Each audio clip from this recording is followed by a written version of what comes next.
you came from the royal family from Nigeria. That time you see so many mystic things, snakes and all that stuff. Years ago, Srila Prabhupada was in my dream, and I actually gave so much suffering in the world. You see a lot of inequality in the world. Yeah, I travel all over India and also all over Asian countries, Africa and Europe. Our faith become much more stronger. We become like a rock. Ishwara Prabhu. Hare Krishna. All glories to Sri Vrindavana Dham, all glories to Srila Prabhupada. I would like to ask you a few questions about your prominent past and about present and some future, because you have so much experience in practicing bhakti and you have so many things to share with new generations. My first question is that you came from the royal family from Nigeria and you joined ISKCON in 1977. So what inspired you to join Krishna consciousness? Yeah, the time I joined, that time I was 18 years old and I was in the college. Yes, being born in a royal family, I was also very much interested in spiritual life. So I was doing a lot of searching. I was reading so many spiritual books. In terms of like mystical books, you know, especially dealing with the Eastern culture, mysticism, because there was a time when Indian movies, they used to be very prominent in Nigeria. So that time you will see so many mystic things, snakes and all that stuff. So, so I was kind of interested in, and of course, I was, even right from my childhood, I was always very interested in religious life. I was practicing Islamic religion, and then I became a Christian. So I was, but I always have the answer. Some questions I always be having, which no one was able to give the answer. And because you see so much suffering in the world. You see a lot of inequality in the world. So I always ask myself that what is all this? Why there's so much inequality in the world? And also, I want to know about myself. Who am I? Where am I coming from? And where do I go? So I became very interested in searching. So I was reading many books of Eastern thoughts. And then, fortunately, in the late 70s, the ISKCON Society came to Nigeria, and the books were placed in the library, the university library. So, and that's why I first got the book, this Bhagavad Gita. So I read it, and then there's another book called The Science of Self-Realization. It's actually the first book I read. So when I read this book, I was very much attracted because it answered all my questions, which no religious teachers have been able to ever answer. Because when you say that someone is suffering, it's like God made it that way. But God is not responsible for our suffering. We are responsible. But other religions, they never teach you that. Right. So in the concept of karma and all that.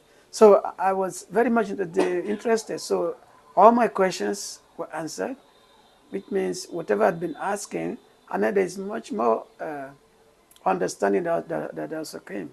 So I said, okay, let me become part of this.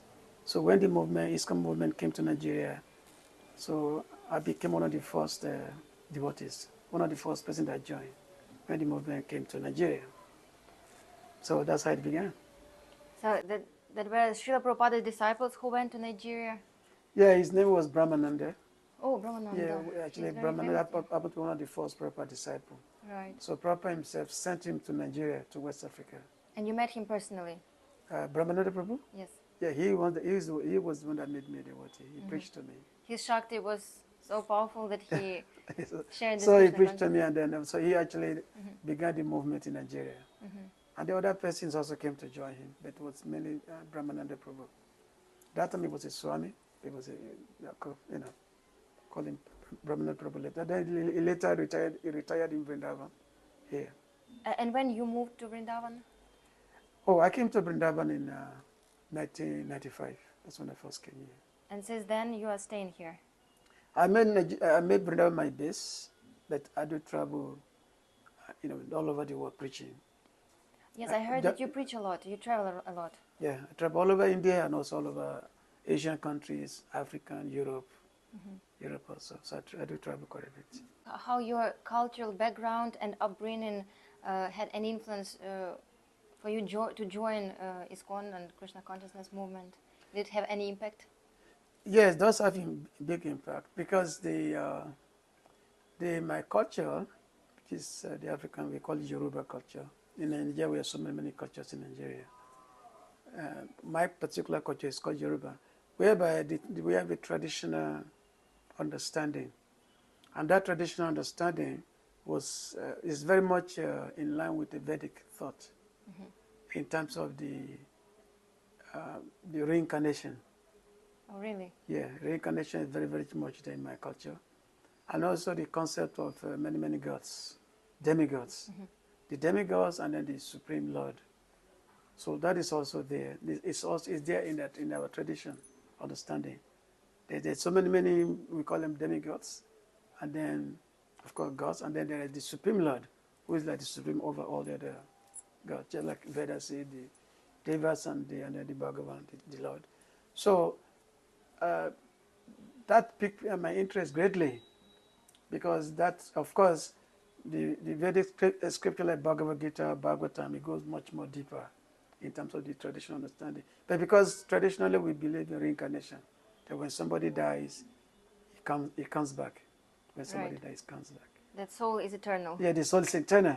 So that reinforces, when I begin to read like Srila Prabhupada's books, it reinforces that my traditional understanding, it reinforces my faith in the Vedic knowledge.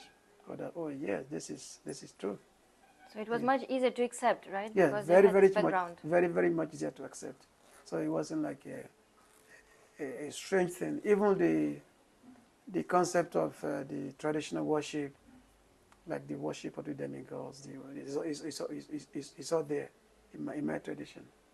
That worship is there. So it wasn't like a difficult thing. Of course, when the Christians or the Islamic, when they came to Nigeria, they tried to make it known that, oh, this is just some dogmatic, they tried to erase that, but they were not successful that much. So we always believe that, yes, when somebody died, they have to come back. We always believe that in my tradition, in my culture. So when Krishna consciousness came to Nigeria, to West Africa, it was widely accepted by very widely accepted by the people. And how about now? Yes, now Still a big movement there? Very, very big movement. So many temples. There are hundreds and hundreds of devotees. Are Indian people, many Indian people are there, or mainly local? No, there are Indian people. There are a lot of Indian businesses out there in Nigeria. So many, millions of them. So many. Just like you go to Europe, so many Indians. You go to America, also in Nigeria, so many Indians. A lot of them. Many of them own businesses, and of course they give us support. But our devotees in West Africa, they are mainly, Africans devotees. I know that you played a key role in establishing ISKCON in West and South Africa, and I would like to ask you what challenges you faced and how you overcame it. Well, for any new movement, there's always a lot of challenges because it's a new thing, and especially when people see the way you dress, this like dhotis and then this tilak thing, so they look at you as very, very strange. Especially when people see us, they say, "Oh, why are you adopting an Indian way of life, Indian culture?" So that's always the challenge, and also the Christians, because the Christian preacher, they are very, very strong, so they usually give us a lot of challenges, but we always overcome all those challenges, like that. So fortunately, of course, I'm one of the original pioneers in Nigeria, in West Africa, and also the Southern Africa. So because of the way we assimilated Krishna consciousness, so that created a deep faith, and then with that strong faith, so we were able to transfer that faith onto the people. whereby wherever we go, we, you know, be able to get many people to accept Krishna consciousness. I remember I went to one country, it's in the country called Botswana, in southern Africa. I was the first person that I ever go to that country. I was a very young person. So that country, they've never seen, Hare Krishna devotee before. And when I reached there, so I tried to go to one university to try to, do some, to try to meet some professors. So one person saw me. He said, "Oh, what are you doing? What brought you to this country? Why are you here? You're not supposed to be here." So it was a little bit. It was in the beginning. It was kind of inimical. And then he said, "By the way, since you came, the rain started falling. So that is good." Mm-hmm. He said the rain started falling since you came. Apparently, there have been no rain in the country for a long time. Yeah, but when you came, then the rain started falling. So that is good. So I always remember that. Like preaching is the best yagya. Yeah, that's the best yagya. Is it practicing Krishna consciousness in Africa is legal? Like no challenges these days with the government? It is very much legal. Yeah, it's legal. No problem. Because to African, it's natural for them. Krishna consciousness, they find it natural. And so, Harinamas on the streets, everything is allowed? Yeah, no problem. Yeah, sure, we have Harinam on the street. Maybe some other areas, there may be some challenges, especially if you go to a predominantly Muslim area. Mm-hmm. Some problem may be there. But otherwise, most parts, there's no problem, most parts. How do you see in future the movement, Hare Krishna movement evolving in Africa, and probably what message do you have for young generations of African people? Well, first of all, I'm not in Africa. I left Africa like 45 years ago.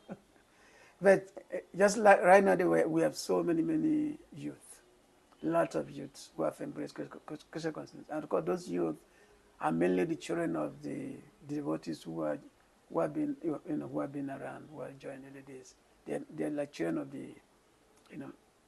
the devotees. So they've all grown up to be devotees themselves, and many of them, they have become like a great Mridanga players, great kirtaniyas, and many of them are great the preacher also.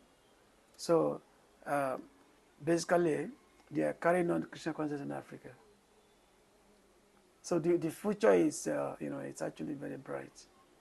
So it's just a matter of those who are practicing, they simply have to make their faith more stronger. And of course, in Krishna consciousness, there's always a challenge. The challenge of Maya. The material energy also always affecting that you are doing something, then the Maya is going to tell you that, okay, maybe you should break the regulatory principles, you start to enjoy yourself this way, that way. So that's always the main challenges. But for those who keep the faith and who are following the principles as they are given to us, so you can always overcome that. You can always overcome the challenges. And especially our scripture emphasizes the association with advanced devotee, with senior devotee.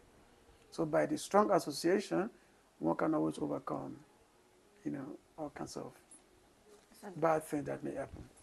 That's the advice for not only African, of course, Indian, for all devotees, American, Russian, Ukrainian. So you mentioned like following regulatory principles, association with the devotees. What else can make the faith more firm? Yeah, association with devotees and follow principles, and also, of course, reading the scriptures. That's the most important, to read the scriptures. To read because we have so many vast scriptures, Bhagavad Gita, Bhagavatam, Puranas, and the writings of the previous acharyas, like Prabhupada's writing. So we always have to, it has to be our backbone. It always have to be our backbone. So by regularly reading and attending Bhagavatam classes and hearing, then that will solidify our faith. Our faith becomes much more stronger. We become like rock, so that nothing can shake us. Right, reading Bhagavatam and Bhagavad Gita is very essential. On the daily basis. Yeah. And while we are talking about the scriptures, I know that you have founded this Touchstone Media. This is a publishing house, and Could you please say a few words about it and what inspired you to start it? Yeah, ever since I joined, because I was always very much inclined towards studying the scriptures. Because for every understanding, every religious practice, you have to know the deeper aspect of it. You have to go deeply into what this is all about. So it's not just some rituals. So right from the time I joined, I was always very much inclined towards studying deeply. Like I studied Sanskrit and all that. So, and over the course of years, I developed interest to really share with people what I've been studying. So for many, many years, I wanted to start compiling the scriptures with what I've studied so that I can give to other people also. And then about 30 years ago, Srila Prabhupada was in my dream and actually gave the order that I should publish books of the acharyas, the books of the previous as we published it, have them translate from the original language, Sanskrit and Bengali, and put them into English. So that's what I started almost about 30 years in 1998. This is when I started. I started with the first book, which is like a Pratana, the songs of Narottam Das Thakur. And then from there, started small, and I started translating and then distributing it among the devotees. And it went all over the world. So since that time, for the past 28 years now, 28 years, Touchstone Media has been going on since that time. Oh, Srila Prabhupada came to your dream. Yes. Could you please say more in details about it, as you already revealed? Well, of course, Prabhupada has been to my dream many, many times, not just one time, several times Prabhupada has been in my dream. There's specifical instruction that he must, that I must make this book available to the masses. Oh, So the book which he himself had not translated many, but Prabhupada gave us Bhagavatam, Charitamrita. But Prabhupada was always writing that those books which he had not translated, then he said that in the future somebody will translate that devotee should go inquire more deeply and studying all these literatures. So it was basically Prabhupada's desire that the writings of the Goswamis, the previous acharyas, that their writings should be made available to the public. Oh, and you brought some book. Yeah, the one you compiled from this some book. shastras? Yeah. This book this is my latest release.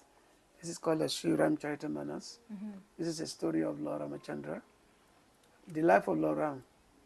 And this book was originally written by Goswami Tulsidas about 500 years ago. So Tulsidas was a great devotee of Lord Ram. Srila Prabhupada also talked about this, that Prabhupada would say that Tulsidas was a great devotee of Lord Ram, and his book, Ramcharitmanas, means thinking of Lord Ram, because he was a great devotee of Lord Ram, Ramachandra. And Tulsidas began to write this book after he had a direct darshan audience of Lord Ramachandra in Ayodhya. He had a direct darshan of the Lord. The Lord came to him face to face. When was he living on this planet? Huh? When he was present in this planet on the earth? When he was present? Which years? Tulsidas, it was present around 1550, like the 1500. Like around Chaitanya Mahaprabhu's time? Yeah, just around the same time. But Mahaprabhu was in around 1400, but Tulsidas was in 1500. Okay. So which means during the time of the Goswamis, Okay. the later Goswami, this is when he was present. And Tulsidas, when he was born, initially he was not speaking. When he was like a dumb. And then the first word that came from his mouth was Ram. And he was saying Ram, Ram, Ram, Ram, Ram. It was somebody saying Ram, Ram, Ram.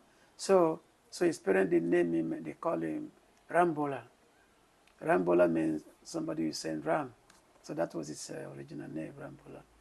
And after he met his guru, then his guru gave him the name Tulsidas.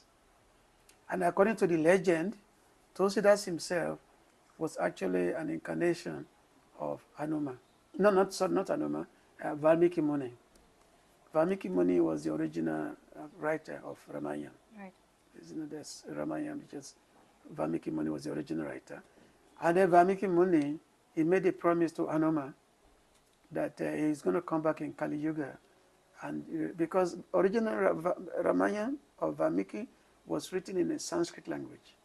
So which means it's in Sanskrit. If you don't know Sanskrit, then you cannot read Ramayana. Valmiki promised Hanuma that he's going to come back in this age, Kali Yuga, and rewrite the pastimes of Lord Ram in a local language, in a local vernacular. Mm-hmm. So that was a promise, and that's why he came back in Kali Yuga 500 years ago, and so this book was originally written in the Awadhi language. Awadhi language was it's like an old version of Hindi language. Mm-hmm. At that time. So whereby all the common people, the common folks, were able to have the access to the life of Lord Ramachandra.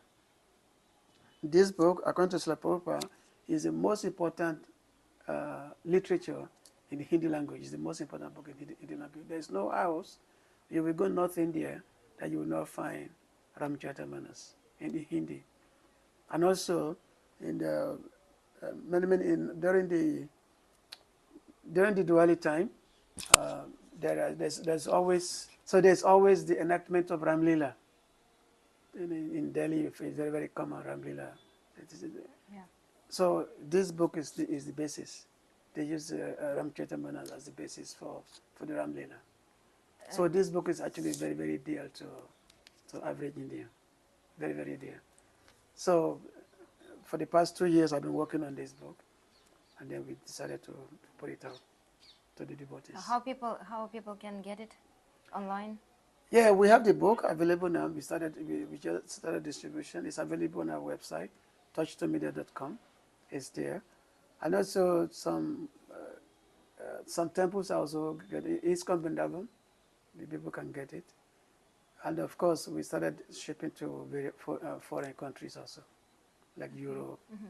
America. But mainly, people can also get it on the Amazon also. It's available on the Amazon. Mm-hmm. But it's mainly available online, touchstonemedia.com. Okay, so now the audience, they know how to get it, because I know there are so many followers, devotees of Lord Ramachandra, and those who love Ramayana. And of course, you can help us to promote it more. You have mentioned that you work in some diplomatic circles in Washington, D.C., in New York, yeah. And you approach some like high status people. How was that interaction? Have you met some, I don't know, some influential people? Back because I was working under Bhakti Maharaj, who initially came to Africa back in the early 80s. Actually, right from the beginning of the movement. So he came, Bhakti Maharaj. You must have heard of him. Of course, I know his story. Yeah. Okay, so he came to join Brahmananda Prabhu that time when the movement began. So I was always working under him, under Bhakti Maharaj, and so because he had a vision to always that if you want to, in order to reach the common people, you have to go to the high class of the society. So his approach was to reach the high class of society so that people can see as the example to follow, like that. So he had this approach of reaching the leaders, those who are in the leadership position.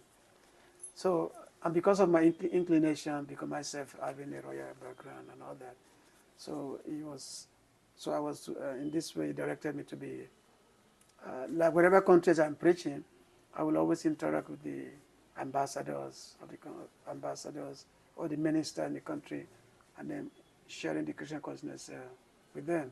Mm-hmm. So I was doing that especially in Southern Africa. I was doing that a lot.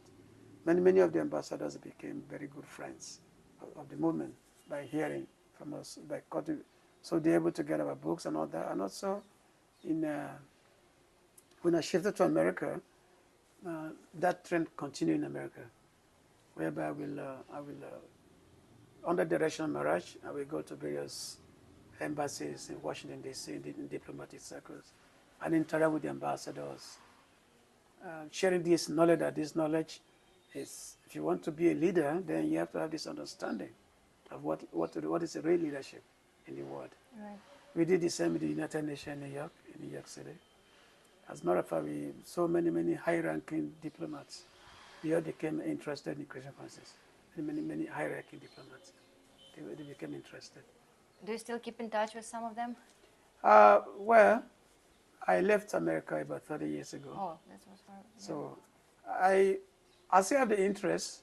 Actually, I've been thinking that the Delhi temple, they actually, sometimes they will tell maybe if I come to Delhi, maybe I can interact with some of these ambassadors, these leaders. But I'm very so busy here in Vrindavan, working on the books translations and all that. Mm-hmm. But whenever I travel, I always make an effort to reach out to the leaders of the society.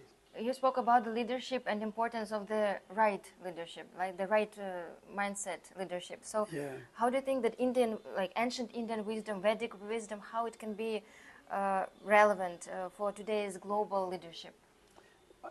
As a matter of fact, the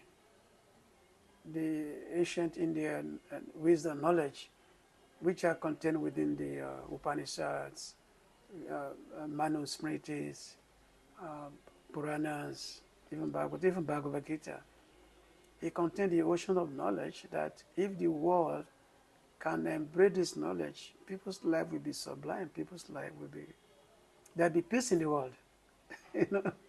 The fact that the world is so chaotic now is because people are lacking this knowledge. Nobody cares for another person. There's no caring. The whole world is simply everyone. The whole thing is all about selfishness. Even all the politicians, they are working only based on their own self-interest. Nobody is looking at the interest of others, because this knowledge is lacking. If this knowledge, this Vedic knowledge, can be inculcated into the society, then people will think more about caring for others. The position will be the real leadership means to care for others. A praja means the citizen, and a king, he sees the citizen just like his own children, whereby you have the equal. He treats everyone as equal. We found in the Vedic history, we found history of kings like Bharat Maharaj, who will even prefer an outside person to succeed him if he doesn't find qualification among his own children, because he sees the equality of all beings. He sees all the citizens as his own children. So there are many great examples, great wonderful leaders in the Vedic past. So if people understand the life of those great personalities, then they can actually see what it is to be leaders. Fortunately, I've published numbers of books on many of those personalities. Many of those Vedic personalities. I've published numbers of books on them. So if people study the life of those personalities and try to apply that to their own life, then they can start seeing different. Then we can actually create peace in the world. Otherwise, peace in the world cannot be created just by some conferences, just by having meetings. Peace cannot be achieved, because everyone is all after self-interest. What benefit me, not what benefit others. So therefore, there cannot be peace. But the peace will become when there is first there has to be the spirituality. That yes, we are all spiritual beings, we are spiritual souls, and we are connected with God. There's only one common Father. So it's a lot. Normally, when we sit down with various leaders, we try to project this onto them, that this is what it takes to be a real leadership. There has to be selflessness. Selflessness is the that has key, to be right? there. That's the key. Selflessness and compassion. Selflessness and that has to be there. And what stops people from being selfless and compassionate is that they think that they are this body, right? Yeah, they think they're this body, and they only think in terms of what benefits them. because they have no spiritual knowledge. When there's no spiritual knowledge, Right. then the selflessness is there. What message do you have for devotees and followers of ISKCON worldwide? Well, my message is to, which means, for example, for me to preach, I have to practice what I'm preaching. So one has to be ideal within himself, be an ideal person. And being an ideal person means following the spiritual practice which has been given to us by our founder, acharyas like Prabhupada. He gave us a practice, especially chanting, associating with the devotees, and to understand that in this life, there's really nothing for us in this world. Material world cannot give us anything. Material world can only lead us to birth and death. So there has to be faith that this material world cannot give many benefits. Only Krishna consciousness is our only, it's the only benefit that we can really have. But our faith, the faith has to be stronger. And that's why the association with the devotees is the most essential. We should not see devotees as our enemy. Devotees are our real friend. If you want a real friend, his devotees your real friend. A non-devotee cannot be your friend. You may say that, oh, this person is so nice, because an average person in this world, they all have to sense gratification. And they want to encourage you also to pursue sense gratification. You see? So, for devotees, the only interest is Krishna, which means a devotee works for the pleasure and happiness of Krishna. So that's why the association is very, very much required. So we have to see devotees as our only friend, and our association should always be with the devotees. That's a very essential point. Yeah, and I like what you said, that the person have to work for Krishna's pleasure, right? Yeah, exactly. Could you please share what were the most difficult things or challenges in your spiritual practice and how you overcame them? Well, it's kind of difficult to say, because I always take Krishna consciousness very, very seriously since I joined. Very, very seriously. I always, even though I've been there for almost 50 years, I don't take things for granted in terms of attending the spiritual program, Mangalati, all these things. I always take them very, very seriously. So therefore, well, and of course, in every devotee, there's always challenges in the lives. But that challenges only come when there is a lack of association. All right. And also if there is improper guidance. I know there was a time in my life, in my spiritual life, Christian consciousness, when I was having improper guidance. All the faith was put in somebody else that we thought that is a pure devotees. And especially, this has happened many times in the life of devotees who joined in the early days. We are following certain persons, and we found that such person, when the such person fell down from their spiritual life, we found that we've been following the wrong person. And then there is like a kind of a crisis in the spiritual life, which means we started lacking in our practice.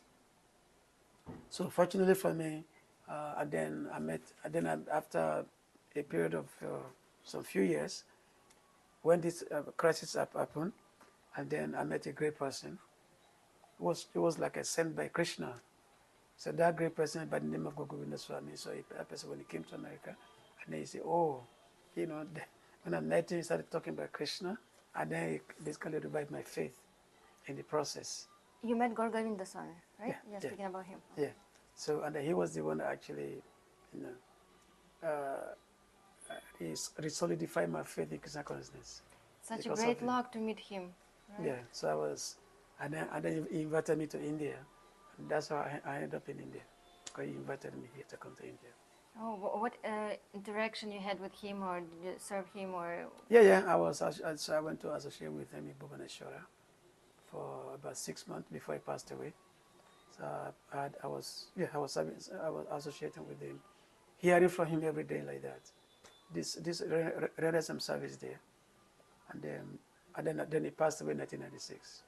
Right. But the impression he left behind, it stays with me up to this day. I have never met him in person, but I heard from other personalities, but the impression is so strong that he was very, very special. Of course, all Vaishnavas are special, but he he was had special light. extremely special. Right. Prabhupada said Krishna sent him. Prabhupada said Krishna sent him. And you travel a lot around the world in India, and amidst your busy schedule and travels, how you maintain your practice and connection with Radhashyam? Well, my practice is the same because like wake up in the morning, early morning, chanting is the most essential. Chanting 4 or 5 hours a day, and then reading, then the studying the scriptures, then the compilation of the scriptures. Then I give lectures. Actually, I love to give lectures. So wherever I go, devotees will schedule classes for me. I just came from Europe. I was in Europe for a few weeks. So like that. And that's my life. My life is centered around that. And then, of course, I've met the circle of my friends, all advanced devotees. So we associate together and share Krishna consciousness. So that helps you even when you get busy with your preaching and traveling, because it's very exhausting. Well, because preaching is part of the sadhana. It's not that preaching tribe it's not separate from Krishna, because the center point is Krishna. The center point is how to give Krishna consciousness to others. Like in our bhakti process, where we have what we call Navada Bhakti, the 9 process of devotional service. 9 process of bhakti, which is hearing, Shravana Kirtana, hearing, then speaking, then the remembering. So those 3 things are the most important. Then you have worship. So hearing means reading and the chanting, of course, by chanting the Hare Krishna mantra and also by speaking about Krishna. So that's always the most essential part of my practice. So which means the whole day long, from the time I wake up in the morning to the time I sleep at night, it's centered around that only. So therefore, I share Krishna consciousness, and there are many people also who want to, who love to hear from me later. Who see me like their Siksha Guru, they want to hear, and all that. So that basically what gives you energy and gives you support. Yeah. Holy name is in the center of your life. That's the secret. Yeah, exactly. Thank you so much for sharing, and thank you so much for your association. Thank you for coming. And thank you for inviting me. Hare Krishna. Few generations are here. Yeah. I think Srila Prabhupada would be happy for us that we gathered here in this beautiful Vrindavana autumn day and talked about the movement, about the holy name, and the main key things in life that should be the focus, right? Because you're doing a very nice thing. You are Vrindavan, and get to hear from devotees. So that's very good. And Srimati Radharani, Srila Prabhupada will shower their grace upon you. Upon all of us. So that's what you are doing is very good. Also serving the Brajabasis. So that's very good. That's a great credit for you. So, serving it, because I see you serving the Brajabasi, I see that. So that's very good. Hopefully, should be the right motive, the right everything. But Krishna supports. Krishna helps to remember about the important thing in the seva, in life in Vrindavan. Thank you so much. Okay, Hare Krishna. Hare Krishna, Ishwara Prabhu. Hare Krishna. All glories to Sri Vrindavana Dham, all glories to Srila Prabhupada. I would like to ask you a few questions about your prominent past and about present and some future, because you have so much experience in practicing bhakti and you have so many things to share with new generations. My first question is that